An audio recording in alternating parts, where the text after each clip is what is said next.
Hello students, welcome to my channel. और आज start करने जा रहे हैं 3D ज्योमेट्री और ये काफ़ी इंपॉर्टेंट टॉपिक है। और लास्ट ईयर तो इन्होंने एकदम हद ही कर दिया था इस टॉपिक से क्वेश्चन पूछ पूछ के, ठीक है। तो लास्ट ईयर भी मेरे वीडियो से काफ़ी क्वेश्चंस आए थे। होप इस साल भी आप सारे वीडियोज़ को देखिए और मेहनत तो मैंने की है और होप उससे क्वेश्चंस आने चाहिए, ठीक है। तो आप मैंने अपना मेहनत तो कर दिया, आप अपने लेवल पे सारे वीडियोज़ देखो, ठीक है। और क्वेश्चंस आने होंगे तो आ जाएंगे उससे। अदरवाइज एटीसी थोड़ा अनप्रिडिक्टेबल नेचर का एग्ज़ाम है, थोड़ा सा तो डाउट रहता ही है। फिर भी विश्वास करके करो कि शायद हम लोग फिर से क्लोज रहें उस एग्ज़ाम के लास्ट ईयर की तरह। तो 3D ज्योमेट्री की बात कर रहे हैं, तो स्टार्ट करते हैं। Just a minute.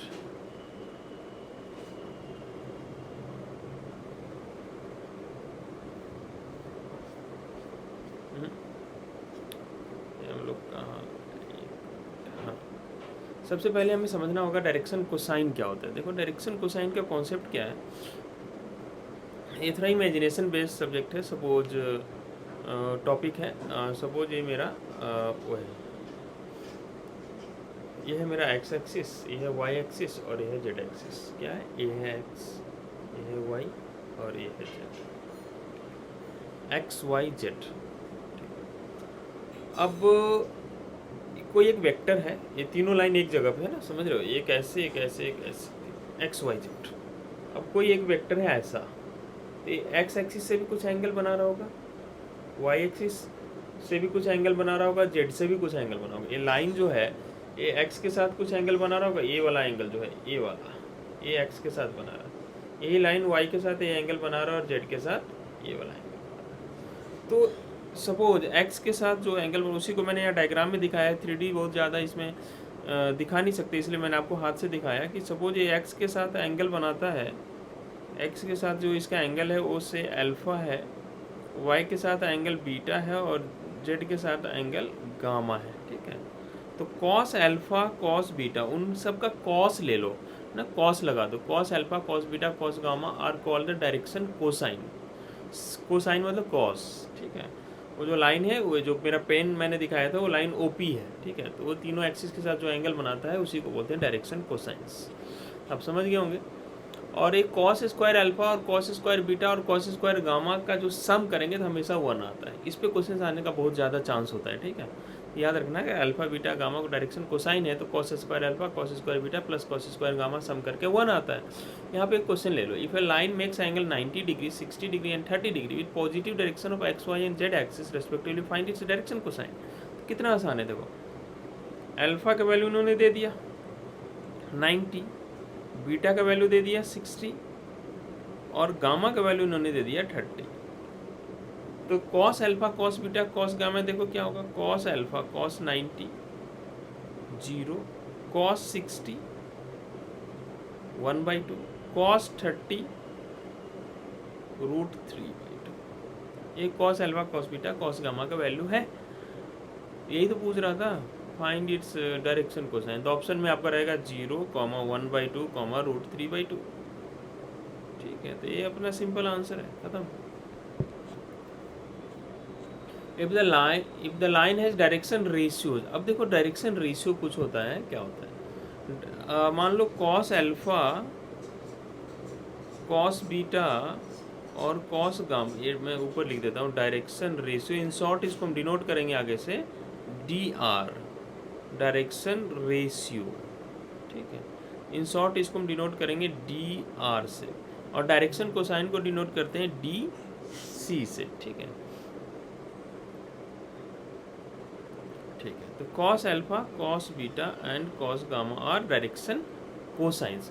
अब इन्हीं नंबर को किसी भी नंबर से, नॉन जीरो नंबर से डिवाइड कर दो या मल्टीप्लाई कर दो, तो एक नया रेशियो, वो नंबर्स भी रेशियो में रहेंगे। लाइक मैंने इसको लैम्डा से डिवाइड कर दिया या मल्टीप्लाई कर दिया, इससे जो ये नया नंबर बन गया है ना, इसी को बोलते हैं डायरेक्शन रेशियो। आप समझ सकते हो डायरेक्शन कोसाइन और डायरेक्शन रेशियो में सिर्फ यही फ़र्क होता है कि डायरेक्शन कोसाइन को हम किसी नंबर से मल्टीप्लाई या डिवाइड कर देते हैं, एक नया 3 नंबर का सेट जनरेट होता है, उसी को डायरेक्शन रेशियो बोलते हैं। इसको बोला जाता है कि direction cosine and direction ratio are proportional, मतलब are in same ratio. Direction cosine and direction ratios are in same ratio, इनका रेशियो सेम होता है। अब सिंपल सा बात है, आप खुद ही सोचो। मैं कुछ देर के लिए आप भूल जाओ कि यहाँ कुछ लिखा हुआ है। कॉस अल्फा कॉस, इन तीनों का रेशियो क्या आएगा? Cos alpha is to cos beta is to cos gamma. अब मैं इसको लैम्डा से डिवाइड कर दिया, फिर मैं बोला अब इन तीनों का रेशियो बताओ। अभी भी तीनों का रेशियो लोगे, लैम्डा कैंसिल आउट हो जाएगा रेशियो में, अभी भी उनका रेशियो सेम होगा। तो सिंपल सा बात है कि डायरेक्शन कोसाइन और डायरेक्शन रेशियो का जो रेशियो होता है वो सेम होता है, ठीक है। चलिए, इफ ए लाइन है direction ratio this then direction cosine. अब आपको हम ये बता रहे हैं, ये भी इंपॉर्टेंट पॉइंट है कि अगर आपको डायरेक्शन रेशियो गिवन है, अगर आपको डायरेक्शन रेशियो गिवन है और आपको डायरेक्शन कोसाइन पता करने बोल रहा है, तो कैसे करेंगे? सिंपल है, डायरेक्शन रेशियो पता है 2 -1 -2। डायरेक्शन रेस कोसाइन पता करने के लिए आप क्या करो, इन तीनों नंबर का स्क्वायर करके सम कर लो और उसका रूट के अंदर रख दो। क्या करना है? डायरेक्शन रेशियो गिवन है, तीनों नंबर को लो, स्क्वायर करके सम कर दो। 2 का स्क्वायर 4, -1 का स्क्वायर 1, -2 का स्क्वायर 4। तो ये सब मिलके कितना आ रहा है? √9 मतलब 3। ठीक, इससे इन सारे नंबर्स को क्या करो? डिवाइड कर दो। ये जो 3 आया है, इन्हीं से इन तीनों नंबर को डिवाइड कर दो। ये बन गया डायरेक्शन कोसाइन। समझ पाए डायरेक्शन कोसाइन का आइडिया? डायरेक्शन रेशियो गिवन है, डायरेक्शन कोसाइन लाना है आपको, तो आप बस तीनों नंबर का, तीनों डायरेक्शन रेशियो का स्क्वायर करके ऐड करके रूट निकालो, उससे तीनों नंबर को डिवाइड कर दो। और डायरेक्शन कोसाइन से डायरेक्शन रेशियो कैसे निकालना है? तब किसी भी नंबर से मल्टीप्लाई डिवाइड कर दो, ठीक है। तो आप ये भी बोल सकते हो all direction cosines are also direction ratio. लेकिन डायरेक्शन रेशियो डायरेक्शन कोसाइन हो ये कोई ज़रूरी नहीं है। डायरेक्शन रेशियो को डायरेक्शन कोसाइन में लाने का ये तरीका है। आप समझ गए होंगे कैसे इसको इसमें कैरी करते हैं। अब देखो, find the direction cosines of a line which makes equal angle with coordinate axis. अब इक्वल एंगल कोऑर्डिनेट एक्सिस का मतलब alpha equal to beta equal to gamma, ये तीनों के तीनों क्या है? सेम है। तो उसका क्या होगा? तो हमें पता है, अभी आपको एक फार्मूला बताया, cos square alpha plus cos square beta plus cos square gamma का वैल्यू कितना होता है? 1। और अल्फा बीटा गामा सब सेम है, लेट दिस इज थीटा। तीनों सेम है तो तीनों को इक्वल हम थीटा के जूम कर लिए, तो ये आपका हो जाएगा cos square theta plus cos, alpha के जगह भी थीटा, बीटा की जगह भी थीटा और गामा के जगह भी थीटा रख दिए। इससे क्या आ गया? ये 3 cos square theta equal to 1। यहाँ से कॉस थीटा का वैल्यू आ गया आपको 1/3 कॉस स्क्वायर थीटा का वैल्यू। तो कॉस थीटा का वैल्यू क्या आ जाएगा? +-1/√3। तो बोला उसका डायरेक्शन कोसाइन पूछा है, तो कॉस अल्फा के जगह भी +-1/√3 लिख दीजिए, कॉस बीटा के जगह भी +-1/√3 लिख दीजिए, सॉरी, और कॉस गामा के जगह भी +-1/√3। ये हो गया उसका डायरेक्शन कोसाइन। ठीक है, होप आपको ये समझ में आया होगा। ठीक है,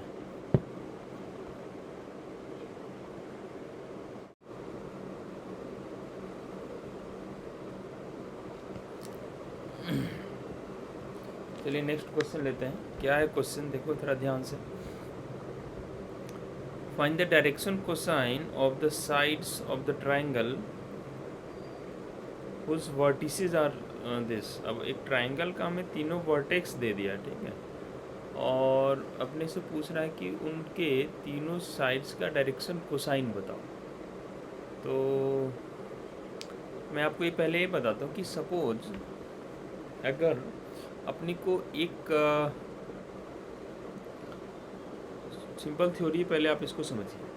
सपोज अपने पास एक लाइन है और इसके ऊपर 2 पॉइंट दे दिया, से x1, y1, z1 एक पॉइंट दे दिया, और दूसरा पॉइंट दे दिया x2, y2, z2। ठीक है, इसको बोलिए पॉइंट P और इसको बोलिए पॉइंट Q। ठीक है, अब हम चाह रहे हैं कि इस लाइन का डायरेक्शन कोसाइन निकालना, तो उसके लिए पहले आपको निकालना पड़ेगा डायरेक्शन रेशियो। तो डायरेक्शन रेशियो कैसे निकालते हैं? dr, अगर किसी भी लाइन के ऊपर 2 पॉइंट पता है तो आप डायरेक्शन रेशियो निकालने के लिए क्या कीजिए, उनके कोऑर्डिनेट्स को, कोरस्पॉन्डिंग कोऑर्डिनेट्स को सब्ट्रैक्ट कर दो। इसके इसके एक्स से इसका एक्स माइनस कर दो, x2 माइनस x1। फिर क्या करें आप, इसके y से इसका y माइनस कर दे, y2 minus y1, z2 minus z1। आप ऐसा भी कर सकते थे, x1 minus x2, y1 minus y2 और z1 माइनस z2। ये हो गया आपका डायरेक्शन रेशियो।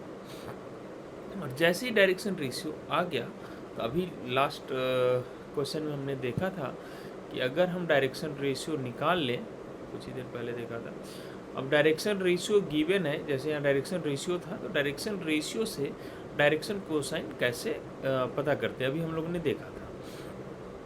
तो चलिए उसी को यूज कर लेंगे। तो अपने पास यहाँ पर 3 साइड है, तो एक ही काम को 3 बार करना है, ठीक है। एक ट्राइंगल है, एक डायग्राम बना के उसमें लेबलिंग कर देते हैं कि एक ट्राइंगल है और उसके तीनों साइड के तीनों वर्टेक्स का कोऑर्डिनेट गिवन है। क्या क्या है कोऑर्डिनेट, 3, 5, -4, 3, 5, -4, -1, 1, 2 और -5, -2। ये तीनों वर्टेक्स का कोऑर्डिनेट गिवन है। So this point is A, this point is B and this point is. अब ए और बी पॉइंट तो आपको दिख रहा है, और मैं चाह रहा हूँ कि इस ए बी जो है, ए और बी जो पॉइंट्स हैं, इनका हमें डायरेक्शन कोसाइन, मतलब ये जो 3 लाइन है इसका डायरेक्शन कोसाइन। तो पहले आप तीनों का डायरेक्शन रेशियो पता कर लीजिए। तो डायरेक्शन रेशियो पता कैसे करते हैं, अभी हमने सीखा। इसमें से इसको माइनस कीजिए, ए बी का 3 माइनस -1, वो कितना हो जाएगा 4, 5 -1, ए बी हो गया आपका 4, -4 -2, ये हो गया -6। ए बी का डी आर हो गया direction ratio. Similarly B C का डी आर -1 माइनस ऑफ -5, तो प्लस का 4, ठीक है, 1 माइनस -5, 4, 6, 2 माइनस -2, 4, ठीक है। सिमिलरली ए सी का 3 माइनस -5, 8, 5 माइनस -5, 10, -4 माइनस -2, -2। ये तीनों साइड का डी आर हो गया, ए बी का, बी सी का, ए सी का। अब ए बी का आप क्या करें, ए बी, अब जैसे ए बी का हमें डी आर पता है 4, 4 -6। मैं इसको डायरेक्शन कोसाइन निकालना चाहता हूँ, तो आपको सिंपल काम क्या है, 4 स्क्वायर प्लस 4 स्क्वायर प्लस -6 का स्क्वायर, इसको कैलकुलेट कर लें।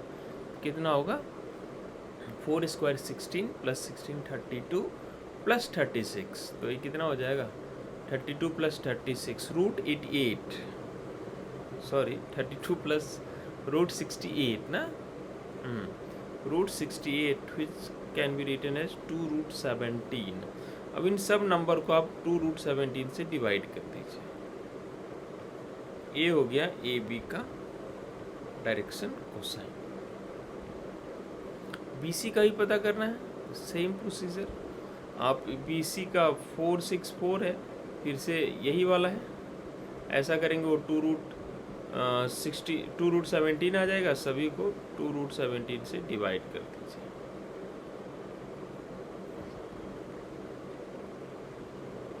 अब कैंसिल आउट वगैरह आप कर ही लेंगे, है ना। ऐसे सिमिलरली ए सी का भी ऐसे ही कर सकते हैं, √8 स्क्वायर प्लस 2 स्क्वायर।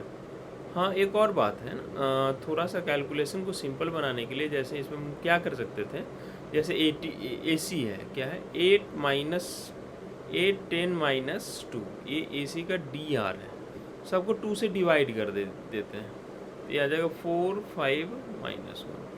ये भी डायरेक्शन रेशियो ही आप सिंपलेस्ट रेशियो में ले जा सकते हैं, जैसे मैं इसको भी ले जा सकता था, तो सेम आंसर आएगा उससे आपका।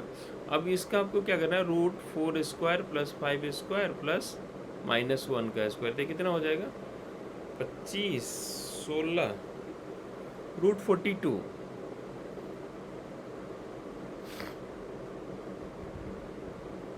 ठीक है, √42 आ गया। अब सबको √42 से आप डिवाइड कर दें,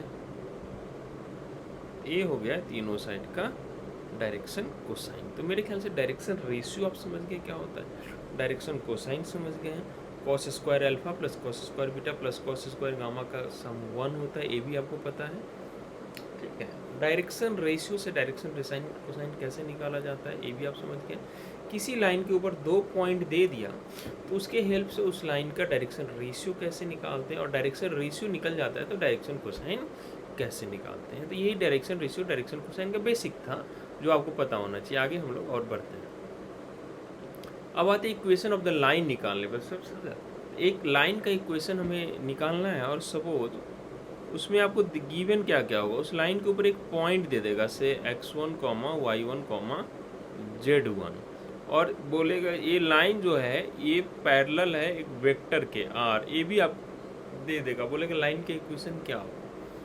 तो लाइन का इक्वेशन अगर आप वेक्टर फॉर्म में लिखना चाहते हैं तो होता है r इक्वल टू, ये जो 3 पॉइंट गिवन है इसको भी वेक्टर फॉर्म में लिख लीजिए, x1 i cap, y1 j cap, z1 k cap, ये हो गया वो point, plus lambda times r जो वेक्टर गिवन है।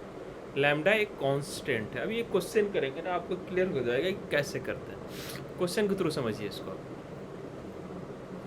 Find the vector and Cartesian equation of a line through the point. अब देखो एक लाइन है, इस पे एक पॉइंट हमें दे दिया 5, 2, -4, और बोला ये जो लाइन है ये पैरेलल है किसके, 3i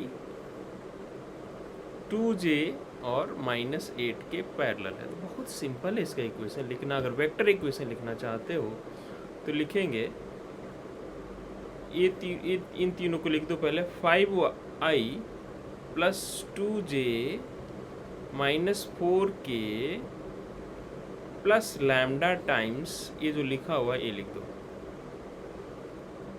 इसको R1 बोल देते हैं, 3i प्लस 2j -8k हो सकता है आपके ऑप्शन में यही लिखा हो, या ऐसा कर सकते हैं कि सारे आई कैप वाले को एक जगह लिख लो। तो इन दोनों जगह से आई कैप कॉमन निकाल लेंगे तो ये बचेगा यहाँ 5, और यहाँ आई कैप कॉमन निकालेंगे लैम्डा से मल्टीप्लाई होने के बाद 5 + 3 लैम्डा। सिमिलरली इन दोनों जगह से अगर जे कैप कॉमन ले लें तो ये हो जाएगा 2 + 2 लैम्डा, और इन दोनों जगह से हम के कैप कॉमन ले लें तो इन दोनों जगह से तो आ जाएगा -4 -8 लैम्डा, लैम्डा इसे मल्टीप्लाई करते, ये हो गया वेक्टर इक्वेशन। ठीक है, ऑप्शन में या तो यही लिखा होगा ये, लेकिन ज़्यादा चांस है जो आपसे पूछा जाएगा वो कार्टेशियन इक्वेशन पूछा जाएगा, लाइन का कार्टेशियन इक्वेशन पूछा जाएगा।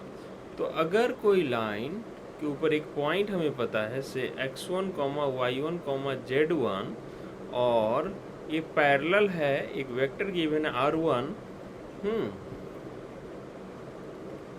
x1 x2i, अच्छा एक सेकंड, एक अगर पैरेलल है एक वेक्टर गिवन है, सपोज आपको ये वेक्टर गिवन है x2i प्लस y2j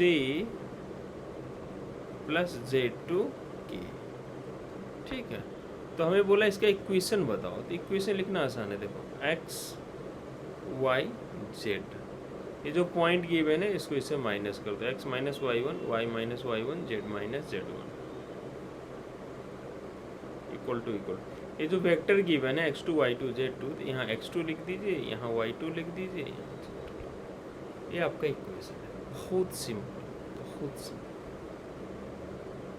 तो अभी जो इक्वेशन हम लोग सॉल्व कर रहे थे उसको सॉल्व कर लेते फटाफट। उसमें पॉइंट क्या गिवन है 5, 2, 2, -4, तो यहाँ पर हो जाएगा 5, 2, -4, x - 5, y - 2, z -4, तो z + 4 हो जाएगा। और किस वेक्टर के पैरेलल है ये, जरा देखिए क्वेश्चन में 3i 2j -8 के, तो आप उसके डिनोमिनेटर में लिख दें 3, 2, -8, 3, 2, -8, यही हो गया कार्टेशियन इक्वेशन। ये आपके ऑप्शन में लिखा रहेगा और आप टिक कर देना, सिंपल है। अब समझ गए कि अगर एक लाइन के ऊपर एक पॉइंट गिवन है और एक वेक्टर के पैरेलल है, तो उसका इक्वेशन कैसे लिखते हैं, वेक्टर फॉर्म में और कार्टेशियन फॉर्म में। ठीक है, इसको ध्यान रख लीजिएगा। हम नेक्स्ट कॉन्सेप्ट की बात करते हैं, equation of a line passing through two given points. अब आपको 2 पॉइंट दे दिया, एक लाइन के ऊपर 2 पॉइंट दे दिया, से एक पॉइंट गिवन है -1,0,2 और एक पॉइंट गिवन है -1,0,2। बोले इस लाइन का इक्वेशन निकालो। तो देखो, अगर आप वेक्टर इक्वेशन लिखना चाहते हो, वेक्टर इक्वेशन लिखना चाहते हो, तभी पिछला क्वेश्चन में क्या बोला था, vector equation R equal to, एक पिछला क्वेश्चन में क्या था, एक पॉइंट गिवन था, तो पॉइंट यहाँ भी है। तो पहला पॉइंट है -1i 0j + 2k plus lambda times, यहाँ लैम्डा की जगह ना वो ए बी कुछ भी लिख सकते हैं, तो अब वो देख के घबराना मत। अब यहाँ पर लास्ट क्वेश्चन में क्या था, एक वेक्टर था जिसके पैरेलल ए लाइन है। तो यहाँ तो वेक्टर है नहीं, तो आप यहाँ वेक्टर बना लो। कैसे वेक्टर बनाओगे वो वेक्टर, आप ना इस लाइन, इस पॉइंट में से इस पॉइंट को सब्ट्रैक्ट कर दे, कॉरस्पॉन्डिंग कोऑर्डिनेट को। तो -1 में से -1 सब्ट्रैक्ट होगा तो क्या हो जाएगा, -1 -1 0i, 0 में से 0 सब्ट्रैक्ट हुआ तो 0j, और 2 में से 2 सब्ट्रैक्ट हुआ तो 0k। हाँ, एक ही पॉइंट को मैंने 2 बार लिख दिया, सॉरी, ये होना चाहिए था आपका दूसरा पॉइंट गिवन इसमें 3, 4, 6। तो आपको क्या करना है, इसके x से इसका x माइनस करो, इसके y से इसका y, इसके z से इसका z।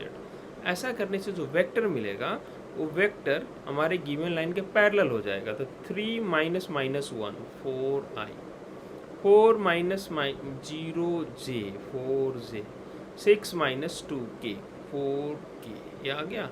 अब इसको यहाँ लिख दो, 4i 4j 4k। समझ पाए, पिछला कॉन्सेप्ट ही था, पॉइंट तो गिवन ही था। अब इस पॉइंट की जगह कोई चाहे ना तो इस पॉइंट को भी लिख सकता था, यहाँ पर 3, यहाँ पर 4 और यहाँ पर 6, तो आंसर में ये भी लिखा हो सकता है। ठीक है, तो एक पॉइंट गिवन था और एक पैरेलल वेक्टर चाहिए जो नहीं था, तो मैंने कॉरस्पॉन्डिंग कोऑर्डिनेट को माइनस करके बना दिया। अगर आप कार्टेशियन कोऑर्डिनेट लिखना चाहते हैं, कार्टेशियन इक्वेशन लिखना चाहते हैं, x y z लिख दिया। माइनस में आप ऑप्शन पे डिपेंड करता है, माइनस में ए भी सब्ट्रैक्टेड हो सकता है, ए भी हो सकता है। मान लो अगर मैं इसको सब्ट्रैक्ट करूँ तो -1 ये हो जाएगा +1, इसको सब -0 और ए -2 हो सकता था। ऑप्शन में आपको यहाँ पे हो सकता था -3, -4, -6, तो वो आप तैयार रहना, दोनों आप करके देख लेना जैसा ऑप्शन है। उसके बाद नीचे चाहिए हमें, नीचे हम लिखते थे 3 पॉइंट्स लिखा था हमने 3, जो कि कैसे आया था, ये तीनों पैरेलल वेक्टर से आया था। तो पैरेलल वेक्टर हमारे पास है नहीं इस बार, तो आप क्या कर सकते हैं, पैरेलल वेक्टर ये जो नीचे लिखा होता है इसको लाइन का dr बोलते हैं, dr, ठीक है, डायरेक्शन रेशियो या डायरेक्शन कोसाइन कुछ भी लिख सकते हो। तो पैरेलल वेक्टर तभी हमने बनाया था। ऐसे इस पैरेलल वेक्टर को नीचे 4, 4, 4 लिख दो, या आप नहीं वेक्टर इक्वेशन ये डायरेक्ट कार्टेशियन ही पूछा है, तो आप क्या करो, इसमें से इसको माइनस करो, -1 - 3 -4, या फिर 3 - -1, तो मैं 4 लिख देता हूँ, फिर 4 - 0 4 और 6 - 2 4, ये लिख दिया। This is the Cartesian equation of the line. हो सकता था क्वेश्चन के अंदर ऐसा भी लिखा रह जाए, -1 -3, तो यहाँ -4 हो सकता था, 0 हर जगह -4 भी हो सकता था, और डिपेंड करता है ऑप्शन पे कैसा है, आप देख लेना। समझ रहे हो ना कैसे हम लोग वेक्टर इक्वेशन लिख रहे हैं, कैसे कार्टेशियन इक्वेशन लिख रहे हैं। अब देखो ये क्वेश्चन, ये जो क्वेश्चन करके आए कुछ उसी तरीका, find the Cartesian equation of the line. अच्छा, Cartesian equation of the line दे दिया है और वेक्टर इक्वेशन ऑफ द पता करना है। कार्टेशियन इक्वेशन को एक बार दोबारा लिखते हैं, x - x1 y - y1 z - z1, और यहाँ a है, यहाँ b है, यहाँ c है। अब जरा बताना x1 y1 z1 क्या है, जिस पॉइंट से लाइन पास हो रहा है, x1 comma y1 comma z1 से ये लाइन पास हो रहा है। और 2 4 6 क्या होता है इसका, ये इसका dr होता है, डायरेक्शन रेशियो 2 4 6, या आप बोल सकते हो ये वो वेक्टर है जिसके पैरेलल ये लाइन है, 2y plus 4j plus 2k। ठीक है, तो हमें इसका वेक्टर इक्वेशन लिखना है। तो पॉइंट क्या हो गया, देखो यहाँ पे इसको जीरो करते तो x1 आता है, y माइनस y1 को जीरो करोगे तो y का वैल्यू y1 आता है, अगर इसको जीरो करोगे z माइनस z1 को तो z का वैल्यू z1 आता है, इसलिए x1 y1 z1। तो अब की बार वो पॉइंट क्या है, इसको जीरो करो x माइनस 3 को, x का वैल्यू आएगा -3, y माइनस 5 को जीरो करेंगे तो y का वैल्यू 5, z प्लस 6 को जीरो करेंगे तो z का वैल्यू -6। तो ए लाइन है जो इस पॉइंट से पास होता है, और इसके पैरेलल वेक्टर कौन सा है, ये वाला। तो वेक्टर इक्वेशन कैसे लिखते थे, r इक्वल टू जिस पॉइंट से पास होता है -3i plus 5j minus 6k plus lambda times 2i plus 4j plus 2k। ये हो गया इसका वेक्टर इक्वेशन। तो आप समझ गए वेक्टर इक्वेशन से कार्टेशियन कैसे लिखते हैं, कार्टेशियन से vector equation of the line कैसे लिखते हैं। ठीक है।